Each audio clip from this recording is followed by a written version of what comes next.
ठाणेकरांसाठी एक महत्त्वाची बातमी आहे, कारण ठाणे शहरामधली पहिली मेट्रो ही आता ट्रायल रनसाठी सज्ज होतीये।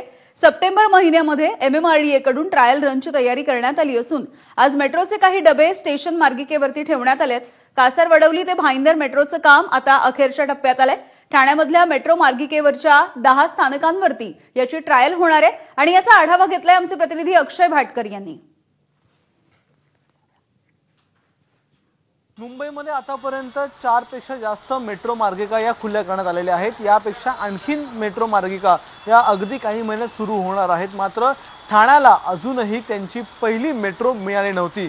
आता मात्र ठाणेकरांचं हे स्वप्न पूर्ण होणार आहे, कारण ठाण्याला आता त्यांची पहिली मेट्रो मार्गिका मिळू शकणार आहे आणि याच मेट्रोच्या मार्गिकेसाठी काही ट्रायल रन सुरू करण्यात येणार आहेत आणि त्याच ट्रायल रनसाठी काही डबे देखील आता ठाण्यामध्ये दाखल झालेले आहेत। माझ्या मागे तुम्ही हे डबे पाहू शकता आणि ठाण्यातली जी मेट्रो 4 लाईन आहे त्या मेट्रो 4 लाईनवर मेट्रो 4 मार्गिकेवर हे डबे काल रात्री ब्लॉक घेऊन ठेवण्यात आलेले आहेत। सध्या तरी 2 MMRDAच्या मेट्रोचे डबे हे ट्रॅकवर ठेवण्यात आलेले आहेत। त्यासाठी एका मोठ्या क्रेनचा वापर करण्यात आलेला आहे आणि हे जे 2 डबे आहेत त्यांच्याबरोबर आणखीन 4 डबे पुढील काही दिवसांमध्ये रात्रीचा ब्लॉक घेऊन या मेट्रो मार्गिकेवर ठेवण्यात येतील आणि त्यानंतर ही संपूर्ण मेट्रो एकत्र करून सप्टेंबरच्या अखेरीस या मेट्रो मार्गिकेवर मेट्रोची ट्रायल रन सुरू करण्यात येईल। डिसेंबरच्या अखेरीसपर्यंत ठाणेकरांना मेट्रो मिळेल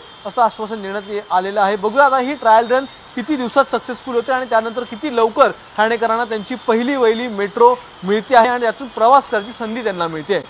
कॅमेरामन विनयसह अक्षय भाटकर, ABP माझा।